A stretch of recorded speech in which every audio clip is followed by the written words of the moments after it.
This is Dimitri Lascaris for The Real News. On June 18th, the party of France's new president, Emmanuel Macron, won a large majority of seats in France's parliamentary elections. Although the importance of that victory was diminished somewhat by a record low turnout, President Macron wasted no time in announcing an ambitious policy in the battle to address potentially catastrophic climate change. His new ecological transitions minister, the popular environmentalist Nicolas Hulot, stated that France will issue a moratorium on new oil and gas exploration licenses. Among other things, the moratorium will essentially kill development of fracking in mainland France and in the country's overseas territories. Meanwhile, another young, intelligent Western leader, Justin Trudeau, made a very different sort of announcement. On Friday of last week, Canada's Trudeau government proposed to allow oil and gas exploration in a new marine protected area that it plans to establish where the Gulf of St. Lawrence meets the Atlantic Ocean. The establishment of the marine protected area is part of Trudeau's promise to set aside 10% of Canada's coastal waters by 2020 for protection. But environmental groups and ocean scientists argue that Ottawa is undermining the effort by allowing future oil and gas exploration in that zone. Now here to discuss this with us is Sabine Jessen. Sabine is the National Director of the Oceans Program for the Canadian Parks and Wilderness Society. She also serves as the Marine Conservation Director for the British Columbia chapter of the Canadian Parks and Wilderness Society, and she has served as an advisor to Fisheries and Oceans Canada, BC Parks, the British Columbia Commission on Resources and Environment, and the Economic Council of Canada. Sabine joins us today from Vancouver. Thanks for joining us, Sabine. Pleasure to be here. Sabine, so last year you co-authored a study that examined the progress that has been made in protecting North America's marine environment. The study found that in North America, Canada is the furthest behind in protecting the ocean. And it also stated as follows: based on our analysis, our overall conclusion is that there remains a long way to go in reaching national and international targets to protect at least 10% of the ocean estate in North American countries. Overall, less than 1% of continental North America's ocean estate is protected, and only 0.04% is in fully protected areas that scientists say are the best hope to protect ocean ecosystems for the long term. So my question, Sabine, is what is the ocean estate and why is it important that the ocean estate be protected?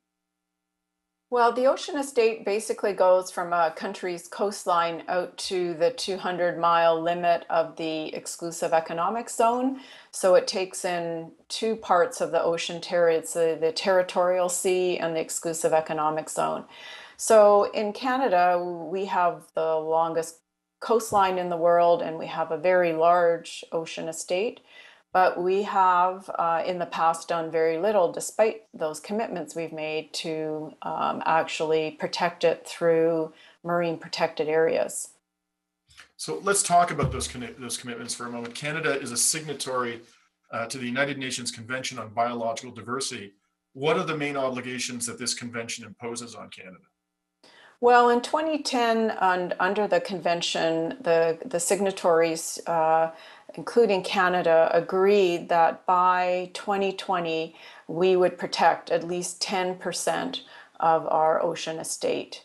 And, you know, as you noted in our report last year, we were at less than 1%.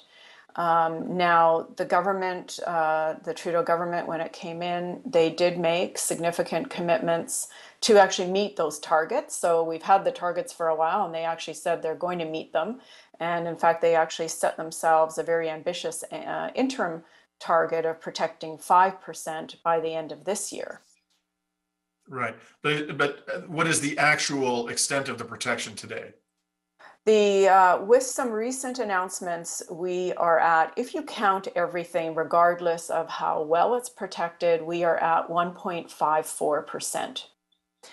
And if I might just focus on the phrase that are protected to some extent, I think you said. Yeah. I want to go back to the convention. You talked about the level, the amount of ocean estate that must be protected under the convention. The convention specify exactly what protection means? And if so, what does it say about that? Well, the whole purpose of the Convention on Biological Diversity is to halt the decline in species and habitats, both on land and in the ocean. The commitment applies to the land as well as the sea. And because we are seeing biodiversity decline globally at a huge rate. And so the convention is all about getting countries to do more to stop that decline. And one of the best tools to do that, not the only tool, but one of the best tools, is through protected areas that protect all elements of biodiversity in a particular place. And so that means if you're protecting all of biodiversity, you're not allowing industrial uses, you're not allowing things in the ocean like commercial fishing, industrial scale commercial fishing, because those are the things that really significantly impact the species and the habitats that you're trying to protect. And to a layperson like myself, protecting 10% of the ocean estate does not sound like a particularly ambitious goal, because it implies that 90% of the ocean estate is unprotected. Yes. Is, Yes. is protecting 10% of the ocean estate, let's talk about the science, not political reality, Mm-hmm. truly adequate from a scientific perspective to ensure the long run health of the marine ecosystems? Or is the 10% threshold simply the best outcome that signatories to this convention could agree upon given the political realities of the time? Well, I think it's very definitely the 10%, and it is at least 10%, that very much is a political target because globally we were just so far behind protecting the ocean, compared to the land, although the land target is only 17%. But you're absolutely right. From a scientific perspective and everything we know, I mean, the science on the ocean side is it's at least 30% that needs to be protected, and there's a growing global movement to say we should really be protecting at least half. Surely it's enough for us to use half as one species that we share the planet with, and allow half for the rest. So that is something that is being talked about quite a bit now internationally. Now, a very recent study in the journal Nature, Ecology, and Evolution concluded that oil and gas exploration will cause significant damage to the marine environment. Now, what type of damage would that type of exploration likely cause in the Gulf of St. Lawrence, where this particular marine protected area is situated? Well, what that study addressed was the use of seismic exploration techniques, which is basically sending sound waves into the ocean, and that helps them map and find non-renewable resources buried in the seabed. And we have known for a long time that seismic activities are very harmful to marine mammals. But what this study showed is that it's also very harmful to the zooplankton, the smallest creatures that live in the ocean that sustain the entire food web. So, and they were shocked at their results, and they're very concerned that by allowing seismic activity in the ocean, we are actually undermining the entire marine food web. And of course, if you're going to conduct, I mean, there's no point to conducting exploration unless you're actually going to exploit any economically viable reserves that you Yes. find, and that presumably is going to create a whole range of other negative effects upon the marine protected area. Well, of course, yeah, because if you do find something, then you're getting into drilling and all of the potential for spills and all the other things that are associated with oil and gas development in the offshore. So I understand that there are offshore petroleum boards for the Canadian maritime provinces of Nova Scotia and Newfoundland.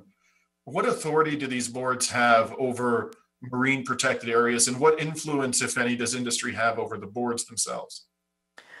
Well, the boards themselves, the legislation establishing those boards gives them supremacy over every other piece of legislation that applies to the ocean. So if the board won't agree to a prohibition on oil and gas activity in, say, a proposed marine protected area, then then, for example, Fisheries and Oceans Canada can't prohibit it because it's up to the board. So in the example recently Canada established St. Anne's Bank in the off Nova Scotia. And in that case, offshore oil and gas was prohibited. But in the case of Laurentian Channel in the Newfoundland offshore region, the board, I guess, has declined to allow for a prohibition in that marine protected area. And do industry representatives or persons with close links to, for example, the fossil fuels industry, do they sit on these boards? The boards are governed by the province. It's a joint board between the province and the federal government. So it's established by those two levels of government to govern how oil and gas exploration and development occurs in the joint areas.